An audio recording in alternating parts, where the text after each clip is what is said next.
teeth are bashed in to the point where they have to be pulled from his throat. That's pretty compelling and disturbing. Is that something you're going to harp on in your close? Defense, no. If you're the prosecution.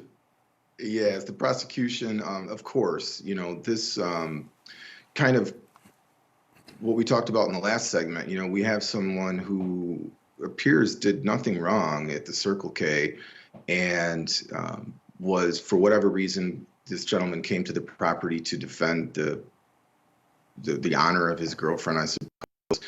Now we hear evidence that from his own brother that he was on the ground and was punched viciously in the face, viciously because we know there's forensic evidence that indicates the injuries were massive.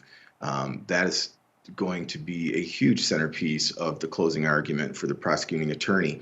And, in part to get around this idea as to whether or not there was a burglary, at the end of the day, if they can inflame the jury enough to convince them that this act was just out of control, they may overlook some of the nuances associated with the burglary statute that we've already discussed, which I think is going to be a big piece of the deliberations. Yeah, isn't that, the inflaming is the key here. If you want this felony murder conviction, it's not going to be because you get some engineering type as the jury foreperson who's going to go through the law, right, and everyone's going to go, oh, yes, well, technically, yes, he should be convicted of that. It's going to be, that's that, right. Yeah, lay it on the guy. I don't like him, and I don't like what he did to this victim. And is that, do you have to kind of steer away from getting too technical with it, with this burglary charge? Because it's a tough road, because technically, if you want them to say yes to the burglary charge, there's two ways to get to it. Don't worry about the details. It's just go along with us because of the egregiousness of the crime, or really pay attention to the details, and you'll see that, yes, by the letter of the law, he is guilty of it. Yeah, that's right, Ted. I think that the prosecution is going to stay away from the details. I think they will certainly address it because I think we anticipate the defense will or should beat that to death as far as whether or not the burglary statute was actually compromised in this situation.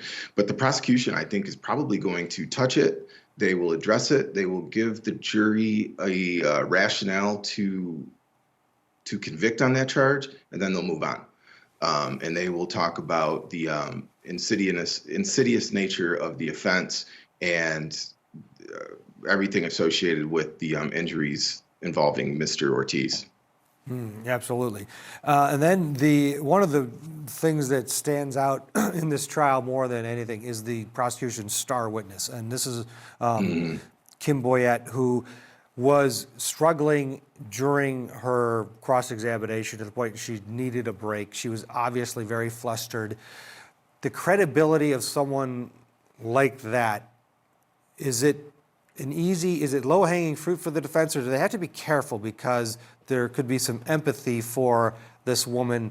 She struggled with coming to court, with remembering, but she seemed to have a really good heart, and she was coming from not a malicious spot. It's a tough road, is it not? It is. I would say it is low-hanging fruit, Ted. I would not go after her. I don't think this is a situation, when I was trying cases and we had a situation like this, we don't call her a liar. We don't call her compromised. We don't call her out to help the victim's family. I mean, what you suggest and what possibly is the case here is that, she's just not credible because she's not credible. It's not because she's here to help either party or the other. She wants to do the right thing. She'd like to do the right thing, but, maybe she didn't see what she thought she saw. Every person that gives inconsistent testimony, and this is what I would always tell juries when I was trying cases, is every person who tells you something inconsistently or that doesn't add up, it doesn't make them a liar. It doesn't make them a bad person. It just is what it is. And, I think the defense is going to find this low-hanging fruit. And again, going back to when we were talking about reasonable doubt, the goal for the defense is to, again, put the evidence on the scales, and does it slam down for the prosecution on the table? And this woman doesn't need to be a liar. She doesn't need to be compromised. But at the end of the day, if there's a question as to whether or not she saw everything that she said she initially saw, that's reasonable doubt. So I expect the defense to go after her, and it would be a mistake to attack her personally because she is an empathetic figure. But I do expect her to be a prime piece of the closing argument. And those closing arguments coming very soon here. The judge and the parties, the attorneys, are hammering out the jury instructions, going back and forth, and just making some slight tweaks before the jury is brought in. Let's step aside, take a break, and get you into the courtroom as soon as things are rolling. Stay with us.